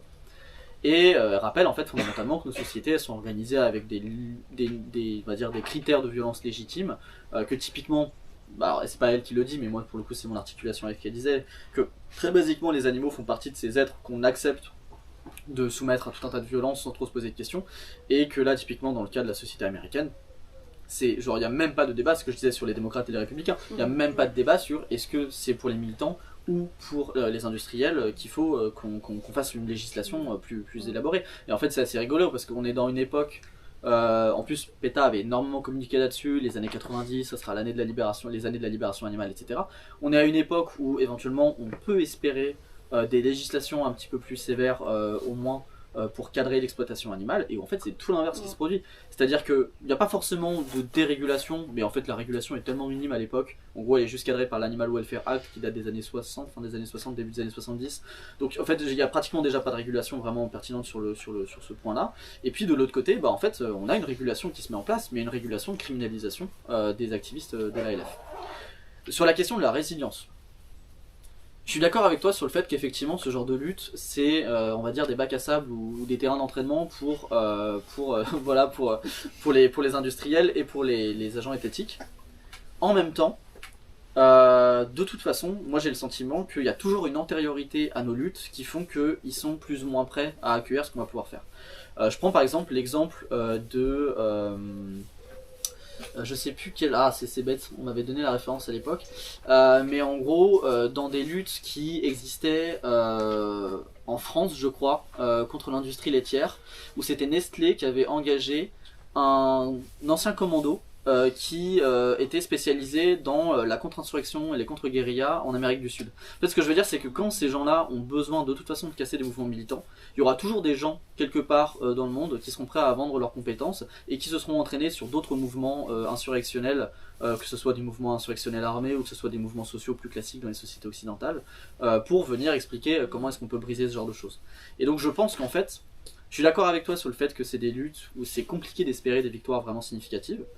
Quand bien même ça arrive que ça marche, parce que je n'ai pas beaucoup parlé de l'exemple britannique, puisque c'est pas un exemple sur lequel j'ai travaillé, donc je suis pas très à l'aise pour en parler, mais l'exemple britannique pour le coup ça a fonctionné, hein, c'est-à-dire que en gros vous reprenez toute l'histoire que je viens de vous raconter, sauf que fin des années 90 ils ont terminé d'exploser toutes les industries de fourrure du pays, et début des années 2000 il y a une législation qui vient interdire la production de la fourrure sur le royaume, sur le territoire britannique. Donc des fois ça fonctionne, même si ça reste toujours à des échelles minimes par rapport à ce qu'on pourrait espérer. Donc voilà, en fait le travail que j'essaye aussi de faire pour le coup en retravaillant sur ces luttes, c'est d'essayer de comprendre à quel endroit ça a déconné, pour voir en quoi est-ce qu'on peut améliorer en fait la chose. Mais je partirai pas, c'est peut-être une erreur de ma part, hein, mais je partirai pas du constat de toute façon ça fonctionnera pas, et à moins de faire le coup de force sur l'intégralité du tissu industriel d'un coup. Si quelqu'un d'autre veut prendre la parole, je peux le taire aussi. Hein.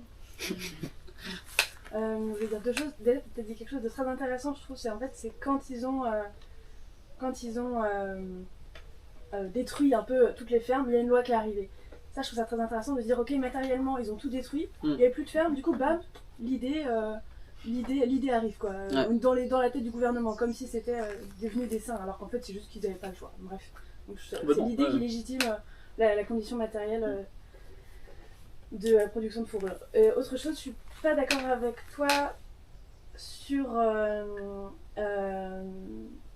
ce dont tu parlais sur la répression et le fait qu'en fait ils sont toujours prêts, dans le sens où il y a déjà eu des moments où il y a eu des luttes avec des militants qui ont eu l'initiative, qui ont surpris, et ils étaient et vraiment les forces de répression étaient désemparées, et j'ai cet exemple Je crois que ça s'appelle. C'est ce qui s'est passé à Seattle en 2000, là. Ça s'appelle comment? Je sais plus. La marche de Seattle? C'est quoi? C'est pas le nom, j'avais, tu te rappelles pas? Pour le congrès, là. Ouais. Contre-sommet de l'OMC. Comment ça Ouais, s'appelle? c'était pour Le l'OMC. contre-sommet de l'OMC. Ouais, et en fait, il y a eu une manif spectaculaire avec, il y avait peut-être, je sais plus, c'était 30 000 personnes dans Seattle, un truc comme ça. C'était juste les manifestants pacifiques. Bon, rien d'extraordinaire, à part qu'ils étaient très très nombreux.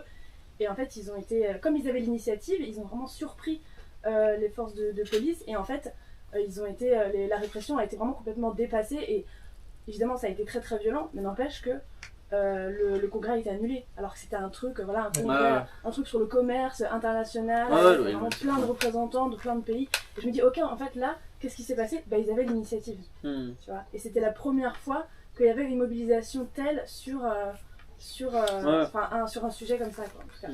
Donc, c'est possible. Voilà, faut juste dire. Non, mais carrément. Après l'exemple que tu prends, je crois que ça a été notamment co-organisé par Arik McBay, justement, qui en parle, et qui dit lui-même que, en fait, il sait pas pourquoi ça a marché, quoi. Je veux dire, il y a eu un coup de chance énorme, et que, je veux dire, depuis, ils ont essayé de faire la même chose, et que ça a pas marché, quoi. Et notamment parce que ça avait marché à Seattle, et que du coup, le système a appris après qu'il fallait faire attention, quoi. Ou, en tout cas, Ils ont perdu l'initiative. ouais, voilà. Et en particulier, le sommet d'après, c'était Gênes. Ouais. Et à Gênes, il y a eu une répression qui a été vraiment énorme, et ça a été une catastrophe. Il y a des gens, même des gens qui étaient là un peu pacifiquement, qui se sont retrouvés avec des répressions extrêmement violentes pour compris ce qui leur arrivait. Et ce qui manque quand même, il y a eu un sommet qui a été annulé, mais celui d'après, ils étaient là. Quoi. Oui, bien sûr, ça n'a pas arrêté tous les sommets, malheureusement. Ouais. Il y avait. Rien à voir avec tout ça, mais relativement au début de ta conférence, tu as parlé de l'alliance de PITA avec la LF. Et maintenant, on constate, surtout en France, mais on constate une vraie rupture entre les assos pacifistes ou qui vont plutôt utiliser la stratégie du lobbying avec les activistes d'action directe. Est-ce que tu arriverais à placer ça, à expliquer ça historiquement? Ouais. C'est vrai que j'ai parlé du début de l'alliance, j'ai pas parlé de la fin. Il y en a une. En gros, ce qui se passe, c'est que bon, déjà, c'est une alliance avec des rapports très dissymétriques. C'est-à-dire que d'un côté, on a une organisation qui, en gros, a tous les moyens.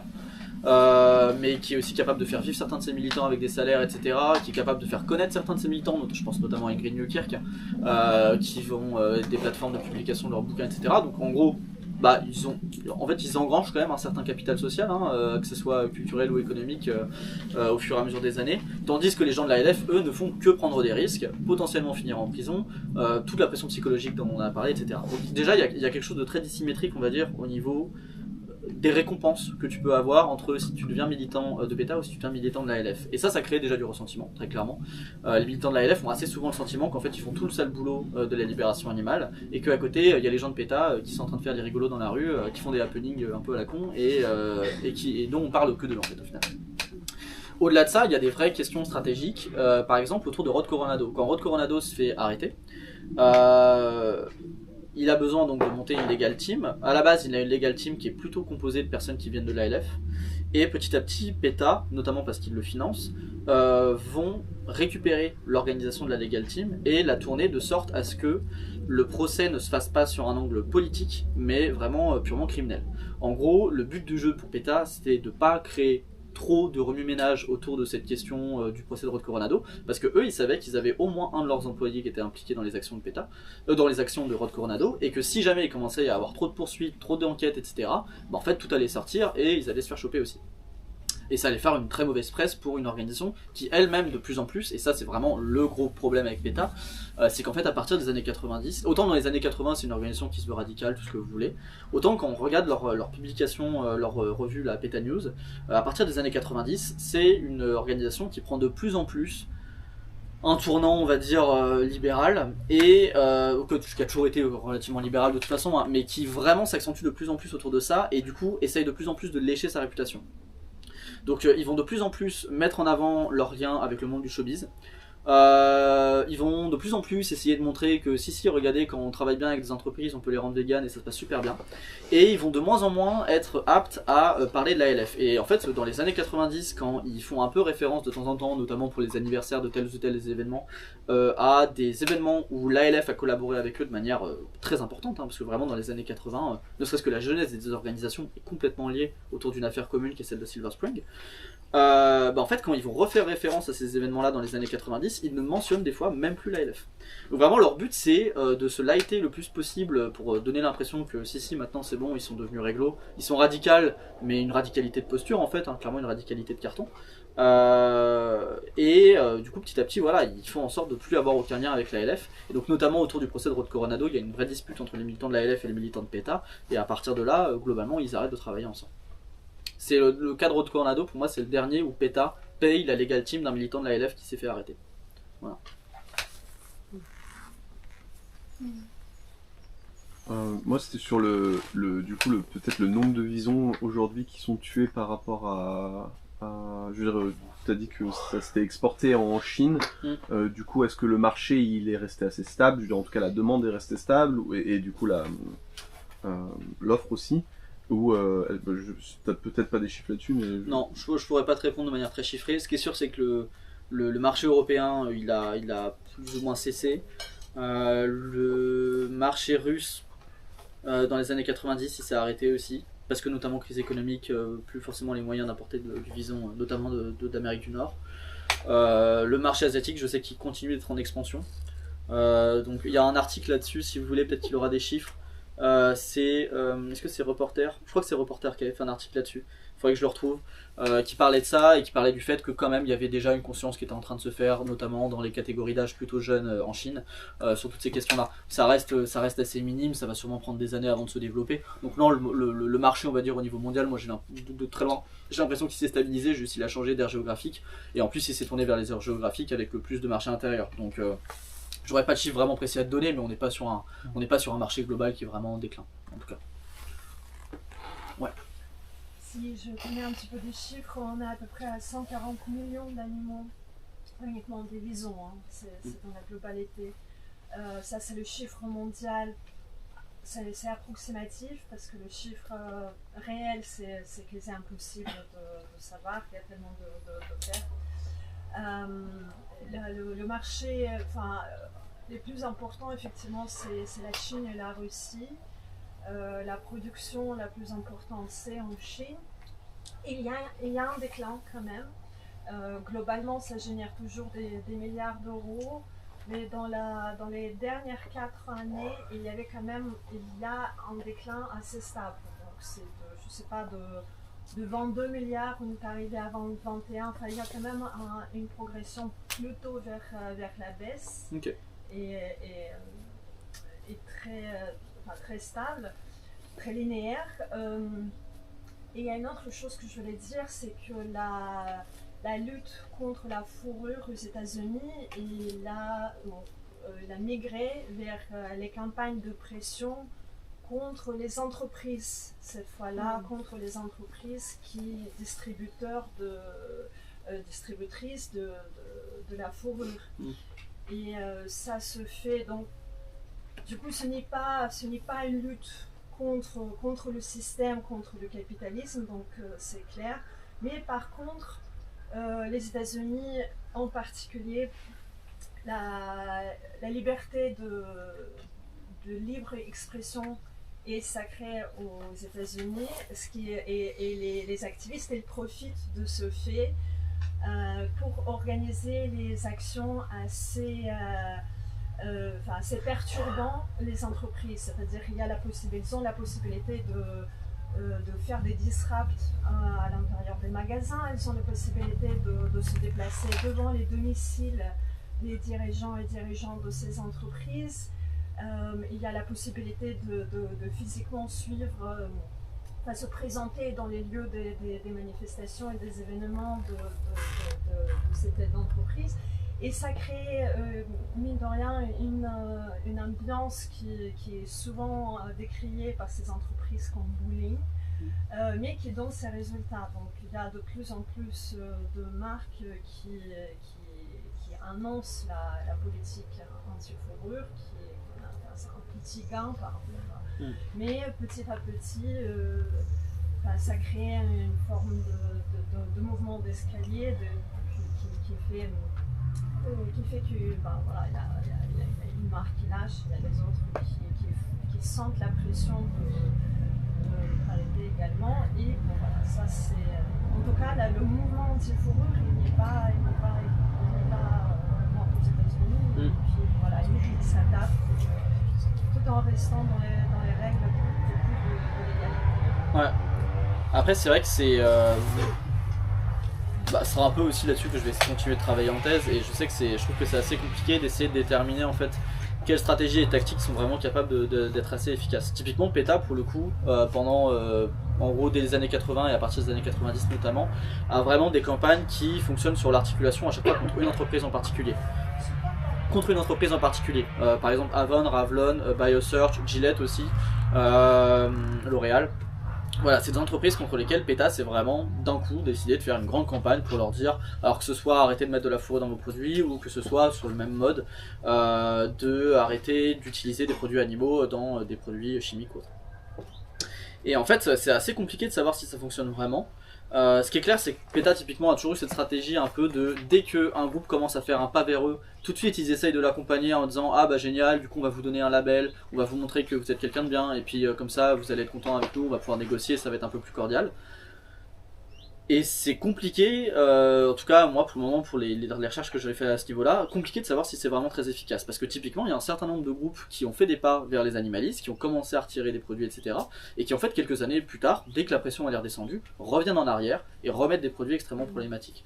Moi il y a un truc que j'aime bien citer dans ce genre de moment-là, c'est Peter Gelderloos, qui dans Comment la non-violence protège l'État, rappelle que quand même un bon indicateur pour savoir si votre action est en train de fonctionner ou pas, c'est de savoir si le camp adverse est en train d'essayer d'exercer de la répression sur cette action ou pas. Typiquement, je vous parlais de Bite Back, ils font pendant 2 ans 6 raids, il y a une répression énorme sur leur groupe, c'est très clair que ça a fait très très peur aux personnes qui étaient en face.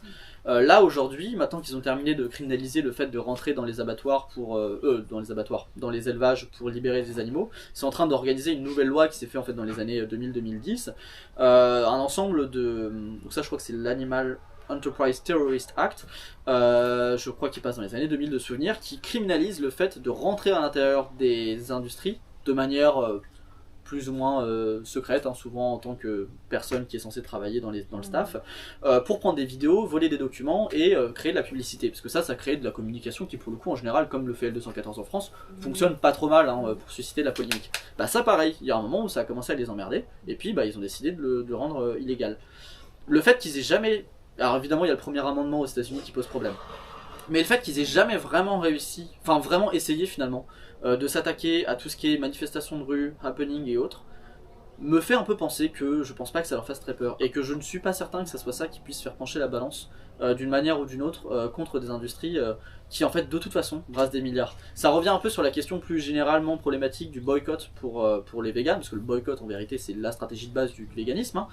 Est-ce que le boycott est vraiment capable de faire fonctionner quoi que ce soit dans une société américaine où de toute façon la majorité des gens sont tellement précarisés qu'ils ne vont pas se poser ce genre de questions là, et que même à la rigueur quand ils sont précarisés et qu'ils se posent ce genre de questions là, bah, ils ne sont pas suffisamment nombreux pour influer sur le chiffre économique d'une industrie qui de toute façon a toujours eu l'habitude d'aller chercher des parts de marché là où elle peut. C'est-à-dire que de toute façon le fonctionnement capitaliste c'est toujours la même chose, c'est vous avez une part de marché, vous dites ok j'ai envie de conquérir cette part de marché, je vais avoir telle ou telle stratégie, il y a une nouvelle part de marché qui s'ouvre du genre tiens il y a des véganes maintenant, on va leur offrir des produits. Donc en fait on a une accumulation des produits qui vont être proposés, mais on n'a pas de remplacement.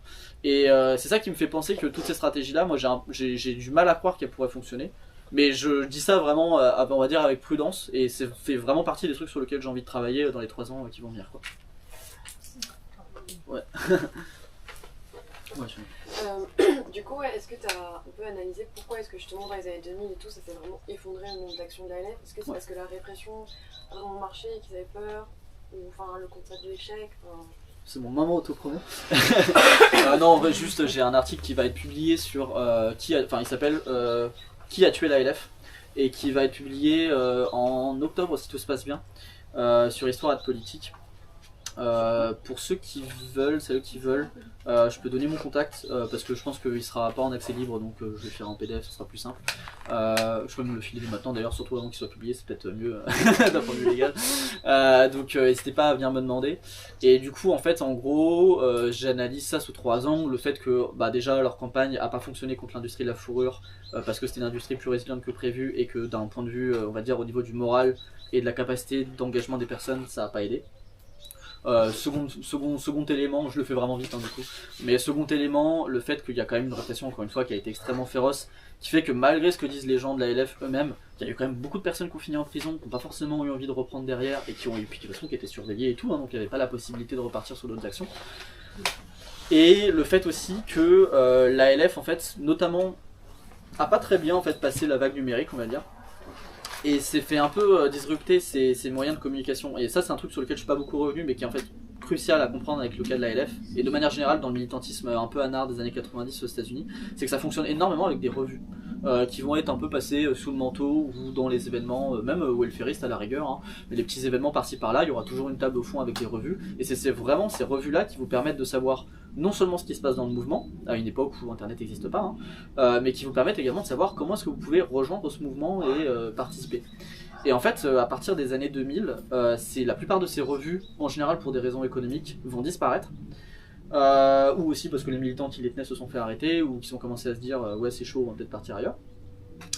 Et elles sont censées être remplacées par des sites internet qui en fait ne démarrent vraiment que dans les années fin d'année 2010, qui vont commencer à être pertinents et avoir beaucoup de contenu beaucoup plus tard, et qui ne vont jamais à nouveau avoir cette dimension pédagogique, c'est-à-dire que vraiment vous lisez les revues de la LF, vous apprenez comment faire de la LF quoi.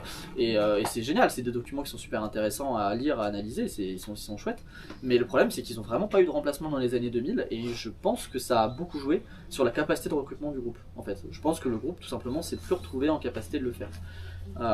Et puis enfin, pour finir très très vite, mais le fait qu'il y a eu cette rupture du coup avec PETA et avec de manière générale les organisations abolistes mainstream, ça a énormément nuancé la capacité de la LF à être à la fois ambitieuse et à être capable de recruter du monde quoi.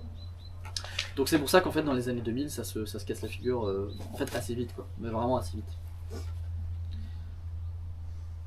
Ouais. Moi j'avais une question de détail. Tu dis à un moment donné que l'Animal Enterprise Protection Act, donc de 1992, est passé par une organisation qui se présente comme welfariste. Ouais. Donc ça veut dire qu'en fait c'était une fausse organisation welfariste qui était financée par les lobbies de la fourrure. C'était des vrais welfaristes qui voulaient se protéger. Non, en fait c'est toujours assez rigolo. Aux États-Unis, on est vraiment obligé de se méfier à chaque fois qu'il y a welfare, animal welfare quelque part, parce qu'en fait, je vais pas dire dans 99% du temps, faut pas exagérer, mais en fait, si on accepte toutes les sociétés qui datent du 19e siècle et qui peuvent être tout à fait problématiques sur plein de raisons, de toute façon, la plupart des organisations qui vont se créer et qui vont se revendiquer du welfarisme dans les années 80 et 90, c'est des organisations qui sont créées pour se battre en fait contre l'abolitionnisme. Donc effectivement, on peut douter de leur honnêteté. Dans le cas de la NAIA, c'est vraiment des entrepreneurs de l'industrie de la fourrure, de l'agroalimentaire. C'est aussi des universitaires scientifiques qui viennent de tout ce qui est milieu de la vivisection, etc. Qui vont en fait s'engager, créer une coalition, donc aussi directement un groupe de lobbying. C'est pas une organisation welfariste pilotée par des lobbyistes, c'est vraiment une organisation de lobbying qui en gros vraiment se donne pour objectif très clair non pas l'amélioration des conditions de vie des animaux dans le cadre du welfarisme, mais la répression de l'abolitionnisme. Et des mecs comme Charles Stenholm, donc le gars dont je vous ai rapidement parlé, qui sont des républicains, des démocrates, mais qui viennent de tout ce qui est milieu de l'élevage texan et tout, en fait sont à coquiner avec eux dès le départ quoi. Donc voilà, pour te répondre. Ouais, moi je voulais juste revenir sur le truc que tu disais de la répression, genre quand tu parlais des moyens d'action, par exemple, effectivement faire des manifs et des pétitions, le fait de voir qu'il n'y a pas de répression, c'est un peu un signe comme quoi ça sert à rien quoi. Et je suis assez d'accord avec ça, et je trouve que le problème aussi aujourd'hui c'est qu'on prend ce raisonnement-là à l'envers, dans le milieu militant en se disant tiens, si on attaque une cible et qu'il y a de la répression, ça veut dire que c'est une cible critique. Et ça je trouve que c'est pour le coup un super mauvais indicateur. En fait juste s'il y a de la répression, ça veut dire que l'État ou les entreprises ils tiennent à leur image, en fait que cette cible elle soit purement symbolique ou fonctionnelle quoi. Et par exemple, si aujourd'hui on attaque, je sais pas, le palais de l'Élysée, et en fait, oui, il y aura une grosse répression parce que c'est un symbole, mais pour le coup, ça va pas du tout empêcher le système de se maintenir, quoi. Et du coup, aujourd'hui, c'est devenu un peu la seule boussole du milieu militant en mode ah bah il y a les flics, et c'est une bonne cible. Ouais. Et je trouve ça complètement absurde, quoi. Oui, non, mais c'est clair. Bah, de toute façon, c'est là où ça nécessite aussi, et ça pour le coup, c'était quelque chose que la LF avait plutôt bien fait, mais ça nécessite en fait d'avoir des objectifs de lutte qui sont très clairement posés dès le départ en fait, et qui se contentent pas de juste chercher une charge symbolique ou autre. Ce qui était intéressant avec la LF, c'est que typiquement, ils ont jamais cherché. Alors, il y a eu une toute petite période dans les années 80 où il y avait certaines cellules, notamment ce que je vous avais parlé, la troisième règle, là, vous savez, publier des informations et rendre public toutes ces questions-là. Donc il y a eu quelques cellules qui, typiquement, faisaient des raids avec des caméras et essayaient de rendre public au maximum toutes ces questions-là. Et puis en fait, assez rapidement, ils se sont rendus compte que c'était une prise de risque énorme. Typiquement, Rod Coronado, il tombe dans les années 90 pour ça, hein, parce qu'il y avait des enregistrements d'un raid qui avait été pris et qu'ils ont été retrouvés du coup dans la maison d'un des militants de PETA, donc pas de bol. Et en fait, voilà, ils se rendent compte assez vite que c'est une prise de risque de fou, que aller parler à des journalistes, c'est aussi une prise de risque de fou, et qu'en fait, ce qu'ils ont le plus intérêt à faire, c'est juste faire leurs actions dans leur coin et cibler, on va dire, dans les ombres, hein, dans le secret, les industries qu'ils essayent d'abattre. Qu'ils aient pas réussi, pour moi, c'est vraiment lié à d'autres éléments. Mais effectivement, ils ont très rapidement cerné le fait qu'ils n'avaient pas besoin d'une médiatisation forte, pour peu qu'ils avaient des contacts avec, on va dire, le plus souvent des milieux d'extrême gauche, mais on va dire les milieux alternatifs de l'époque, notamment tout ce qui était scène hardcore en fait, hein, c'était beaucoup les scènes de recrutement de la LF à partir des années 90, c'est beaucoup les scènes punk et hardcore, le fait qu'ils avaient des empreintes dans ces milieux alternatifs là, et que en fait c'était là qu'ils avaient nécessité de se faire connaître et de médiatiser un petit peu leur action, avec des productions un petit peu foireuses, montage vidéo rapidement fait, avec les trucs, ce qui fait qu'ils amenaient quand même des caméras en fait sur le terrain, mais ils n'ont pas essayé, comme PETA par exemple, comme ils le faisaient dans les années 80 avec PETA je veux dire, de créer des documents qui allaient embraser les foules à travers tous les États-Unis. C'était vraiment pas leur objectif, quoi. Ouais. Je suis assez d'accord que le fait de médiatiser justement ça peut permettre aux manifs ou à toute action non violente d'être efficace, peut-être pas dans l'immédiat, mais quand même d'avoir une trace qui pourra motiver aussi des personnes qui auront envie de suivre le mouvement. C'est-à-dire que même si on quitte le mouvement, il y aura une suite parce qu'il y aura eu des traces. Et que aussi le fait qu'un mouvement non violent ne soit pas attaqué, eh bien, ça permet au mouvement de ne pas être décrédibilisé non plus dans son combat et de justement ne pas être traité de terroriste parce que quand on fait une marche écologiste et qu'il n'y a pas de casse, au moins on ne peut pas attaquer les personnes et les écologistes ne sont pas du coup des terroristes, c'est juste des personnes qui pensent à un combat comme d'autres manifestations comme n'importe laquelle, et que justement aussi tu as dit que il y a la vague numérique qui est difficile à passer, alors que justement on peut s'en servir comme guerre de l'image du récit, et que la culture ou la communication est quelque chose d'important aujourd'hui. C'est un constat qu'on peut, pour la majorité, je pense peut-être, faire, justement, même si on n'aime pas les réseaux sociaux, je sais pas quoi, mais on a des affiches, on a des flyers, et on peut faire du contenu, même en papier, de ressources et d'archives de ce qu'on fait. Enfin là, ce que tu fais en caméra, je trouve ça génial, quoi. Et parce que les gens, aujourd'hui, ils lisent peut-être moins de livres aussi, et ils vont préférer regarder une vidéo, et ça va permettre la communication. Et même si c'est pas efficace dans l'immédiat, au moins, on n'est pas terroriste, quoi. Enfin, et du coup, c'est efficace dans le long terme, quoi. Et comme on est des personnes proches de la nature qui avons la patience d'attendre qu'un arbre repousse, on peut dire, nous on a la patience de voir que notre mouvement est toujours là. Ouais, je sais pas. En vrai, je comprends ce que tu veux dire. J'aurais tendance à probablement beaucoup nuancer, et notamment d'ailleurs par rapport à ce qui se fait dans le milieu universitaire sur toutes les questions du militantisme, à beaucoup nuancer la question du discours et de l'image. C'est-à-dire que je pense qu'on a tendance à beaucoup s'entretenir, notamment parce qu'on est effectivement dans une civilisation de l'information, à beaucoup s'entretenir dans l'illusion que tout ça a énormément d'importance et que quelque chose de dit est quelque chose de fait. et de partir du principe que parce que par exemple il y a eu un certain nombre de publications qui ont été repostées, alors je suis très très mauvais en réseaux sociaux donc je vais utiliser des vocabulaires, vous allez vous rendre compte que je n'y connais rien, mais parce que on se rend compte que tel post a été reposté je sais pas combien de fois, on va se dire ah bah là il y a visiblement un mouvement, il y a visiblement quelque chose qui est en train de se passer et ça peut être intéressant. Mais s'il n'y a pas de concrétisation de ça dans la pratique et dans les faits, en fait pour le coup on n'a rien accompli. Et je pense que c'est une des difficultés en fait vraiment à partir des années 2000 et 2010 pour les mouvements militants, que de réussir à articuler les intérêts qui sont, je suis d'accord avec toi, très nets de l'emploi du numérique et des réseaux sociaux, typiquement on l'a vu pour les révolutions arabes ou autres, enfin pour le printemps arabe ou autre, de voir en fait ce que tous ces outils là peuvent nous apporter en termes de capacité de mobilisation. Ça s'est vu aussi hein, d'ailleurs avec toutes les émeutes entre énormes guillemets après la mort de Naël, comme les réseaux comme Snapchat avaient la capacité voilà, de permettre à énormément de personnes de se mobiliser très rapidement pour des luttes dans lesquelles ils n'avaient pas forcément les sociabilisations militantes qui leur permettaient de le faire de base. Donc oui, effectivement, ça peut être des outils très pertinents. Et en même temps, ça peut être aussi des leurres. Et moi, j'ai l'impression qu'on tombe beaucoup dans ces leurres en fait. De penser que, parce qu'encore une fois, une vidéo a été vue je sais pas combien de fois sur YouTube, bah, ça veut dire que les gens qui ont vu cette vidéo vont forcément en avoir quelque chose à faire. En fait, ils peuvent en avoir quelque chose à faire, mais s'il n'y a pas une concrétisation dans leur pratique, et en général, il n'y en a pas, bah on n'a pas encore une fois accompli grand chose. Et il y a un super ouvrage, je vous le conseille, de Zeynep Tufekci qui s'appelle Twitter and Tear Gas, ou Tear Gas and Twitter, je ne sais plus. Bon, si vous tapez Twitter and Tear Gas, vous allez le trouver, je pense, qui parle justement de cette un peu ambiguïté dans les milieux militants autour de l'utilisation des réseaux sociaux et du numérique de manière générale. Donc voilà. Tear Gas. C'est lacrymo. Ah, comment t'écris? Oui, Tear Gas, T-E-A-R, et Gaz, G-A-S, je crois en anglais, je sais plus. Ouais, mais oui, c'est du gaz lacrymo, Twitter et les gaz lacrymo. Ouais. On en a parlé un peu là rapidement, mais je me demandais si tu avais peut-être un peu plus d'infos là-dessus, sur est-ce qu'il y a eu des débats, que ce soit au sein du mouvement ou plus largement en suscitant des réactions d'autres groupes sur les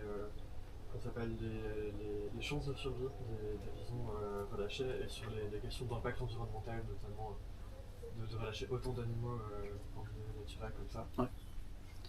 Alors en fait ça en gros du coup c'est une vraie question qui se pose. Elle a été très touchy dès le départ parce que c'est une question qui a été posée non pas de l'intérieur de l'ALF mais de l'extérieur. C'est-à-dire que c'était vraiment un argument qui était utilisé par les personnes qui étaient contre l'ALF, notamment les éleveurs en fait, qui disaient voilà vous avez, j'avais fait un accent du sud c'est pas bien, vous avez libéré tous mes visons et donc merde j'arrive plus à me concentrer. Donc vous avez libéré tous mes visons, ils vont tous clamser dans la forêt, vous avez fait quelque chose de mal. C'est une question qui, en fait, pour le coup, c'est pas tellement posé tout de suite aux États-Unis, mais c'est d'abord posé en Suède, puisque du coup, il y avait deux branches, on va dire, de l'ALF en Suède. Une majoritaire qui avait tendance à pratiquer la libération de visons, mais à toute petite échelle, en gros sur le même mode que nous on aurait, enfin que aux États-Unis ils avaient pour libérer des animaux domestiques, c'est-à-dire ok on libère des animaux, mais ensuite on va les placer dans des foyers. Donc typiquement des gens qui généralement sont pas directement associés à l'action de libération, mais qui sont des camarades de lutte et qui vont donc tout souvent en fait des militants hein, d'autres organisations abolitionnistes et qui vont pouvoir récupérer un chat, un chien. Bon pour les visons je sais pas exactement comment ils faisaient parce qu'encore une fois c'est des prédateurs, c'est pas vraiment des animaux domestiques et tout, mais en gros c'était plutôt ça leur modus operandi. Ils rentraient dans une ferme et ils libéraient une vingtaine de visons au grand maximum. Alors qu'en Suède pour le coup les fermes étaient quand même assez balèzes. Et il y a un autre groupe de l'ALF beaucoup plus petit qui est arrivé au début des années 90 en Suède et qui lui s'est mis à faire des libérations massives. Et ça immédiatement ça a fait un tollé en fait à l'intérieur du pays et il y a eu de grands débats sur est-ce que c'était bien ou pas. Ce débat du coup à partir de ce moment-là il s'est importé aux États-Unis et il s'est posé de manière très différente parce que déjà contrairement à la Suède le vison est présent de manière sauvage aux États-Unis, donc c'est un animal endémique hein, très clairement du territoire américain. Et donc forcément les dégâts étaient moindres et en gros ils l'ont plus ou moins réglé en disant que le vison comme n'importe quelle autre espèce prédatrice avait tendance à migrer jusqu'à arriver à on va dire un sas de régulation du nombre d'animaux par hectare dans le territoire et donc que tant que c'était on va dire des libérations qui se comptaient en centaines d'animaux ou en quelques milliers ça pouvait le faire. Honnêtement, on sentait qu'ils n'avaient pas super bien peaufiné le sujet et que c'était un petit peu plus, on va dire, c'était plus une question idéologique que vraiment technique. En fait, il n'y a pas vraiment de naturaliste ou quoi que ce soit dans les rangs de la LF. Donc c'est vraiment des questions qui se font un petit peu au toucher comme ça. Moi j'ai l'impression que ça va le faire. Et puis ce qu'il faut se rendre compte, c'est que sur les libérations les plus massives, la plus massive qui est faite, ça a été 20 000 visons à la fin des années 90. Sur les libérations les plus massives, il y a énormément en fait, d'animaux qui sont récupérés derrière, quoi. Parce qu'ils restent plus ou moins dans le périmètre d'enclos, parce qu'en fait, tout simplement, il y a des routes tout autour qui font qu'ils vont pas forcément aller traverser des étendues bitumées pour aller dans les forêts qui sont derrière. Forêts qui connaissent pas forcément si ils sont nés en élevage, ce qui commence à être franchement le cas à la fin des années 90. Donc, en fait, oui, clairement, dans la libération animale de Vison, il y a quelque chose de beaucoup plus problématique que dans les autres libérations animales qui se font en général, quoi.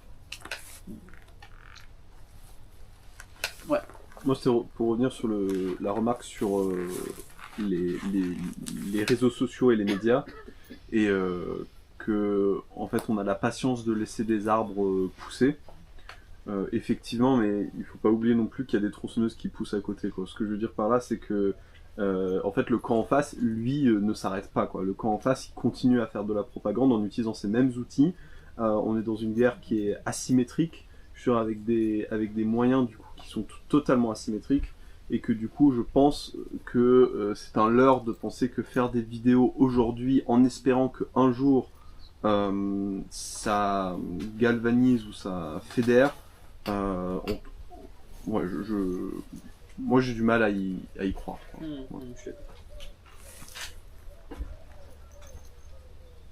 Ouais. Et c'est pour revenir sur ce que tu disais sur le fait que ALF ciblait sa communication, notamment au Sandpunk, au hardcore, et qu'aujourd'hui c'est beaucoup plus difficile de cibler une communication parce que les réseaux sociaux c'est une porte ouverte au monde et du coup c'est beaucoup plus difficile de faire une communication ciblée. Comment aujourd'hui, dans quelle mesure ce serait possible de cibler une communication, avec quels outils, et parce qu'on a les brochures militantes par exemple, qui ne sont connues que par des militants déjà déjà dans ces milieux-là. Et je suis assez persuadé que l'archivage c'est quelque chose d'extrêmement important pour le recrutement, en se basant sur un peu la révolution par le fait et par l'image du coup. Comment je sais pas comment est-ce qu'on peut mieux cibler notre communication pour donner envie peut-être à de nouveaux militants, ou donner des clés et des outils à des nouveaux militants. Ouais, c'est une question super intéressante parce qu'elle pose à la fois la question du recrutement et de la pédagogie en fait. C'est-à-dire, en gros, réussir à récupérer des militants dans certains milieux, c'est réussir à leur donner l'appétence de faire quelque chose et la capacité de le faire. Doug McAdam, si vous voulez un exemple, je sais plus ce qu'il est. Je crois qu'il est anthropologue, mais j'ai un doute, ou peut-être sociologue. Mais si vous voulez un exemple d'universitaire qui a beaucoup travaillé sur les questions de recrutement, Doug McAdam, il a vraiment fait des travaux super, et notamment sur les recrutements, ce qu'il appelle les high risk level activism, donc vraiment les niveaux d'activisme qui sont à un haut niveau de radicalité et à un haut niveau de risque pour la personne. Sur comment cibler aujourd'hui dans certains milieux, j'ai tendance à penser que en fait, ça pose la question de la constitution des réseaux, et que cette constitution-là, encore une fois, elle doit sortir dans les milieux militants de la simple sphère des réseaux sociaux. C'est-à-dire que, à la rigueur, même avec Signal, Telegram et tout ça, on peut avoir Telegram de moins en moins. Mais Signal, voilà, on peut toujours essayer de créer des grands réseaux, des grands groupes, etc., où tout le monde va être dessus, mais ça reste assez informel en fait. Et je pense que, et là pour le coup ça pose la question du local, il y a une vraie nécessité à créer des réseaux comme il en existait dans les années 80 et 90, c'est-à-dire en gros des milieux dans lesquels vous avez régulièrement des événements, et régulièrement ça veut dire au moins une fois par mois, mais plus, dans lequel vous avez une capacité de faire entrer d'autres personnes sans non plus que ce soit ouvert sur toute la société, donc entre guillemets une porte entrouverte, et dans lequel vous avez, et c'est là où je reviens sur les catalogues, vous avez des publications autres que sur Internet qui sont disponibles pour les personnes qui savent qu'elles existent et qui informent réellement sur à la fois l'état du milieu et sur la capacité, qui donnent en fait encore une fois les compétences pour y rentrer, quoi. Vraiment, l'ALF, ça n'existe que par les revues. C'est vrai que j'ai parlé un peu des règles, etc. Les règles, c'est mignon, hein. Mais si jamais vous les connaissez pas ou que vous décidez de pas les appliquer, en soi, vous faites ce que vous voulez. Mais ce qui vraiment va faire que vous avez un réseau de l'ALF constitué dans les années 90 et que ce réseau disparaît dans les années 2000, c'est les revues. Et c'est vraiment cette capacité d'information, en gros, de son cercle à l'intérieur d'un réseau qui est donné. Et ouais, j'aurais pas forcément tellement d'autres trucs à dire, mais vraiment la constitution de réseau, elle est primordiale, quoi. Et c'est pour ça que typiquement d'ailleurs des événements comme ce genre d'université d'été, c'est vachement important. Et c'est vachement important d'avoir une petite table à côté avec des brochures, avec des moyens d'information. Je pense que c'est pas fait suffisamment. Je pense que typiquement sur la question des revues, etc., il faudrait qu'on en ait plus. Il faudrait qu'on ait plus l'habitude de ça.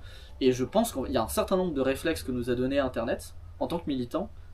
Qu'il va falloir perdre. C'est-à-dire que c'est pas tout, du coup, effectivement, et je suis complètement d'accord avec ce que tu disais, hein, mais c'est pas tout en fait de dire bon bah on va plus tellement s'organiser en fait sur les réseaux sociaux et on va arrêter de lire les posts sur internet et tout le bazar. Il faut aussi le remplacer par ce qui se passait avant et qui fonctionnait très bien, à savoir bah on en revient en fait encore une fois à une communication certes de papier un petit peu plus compliquée à mettre en place, notamment sur le plan économique, hein, ça pour le coup ça c'est une réalité, mais qui permettait une liberté d'expression et une capacité de diffusion beaucoup plus interpersonnelle et en fait beaucoup plus efficace, quoi.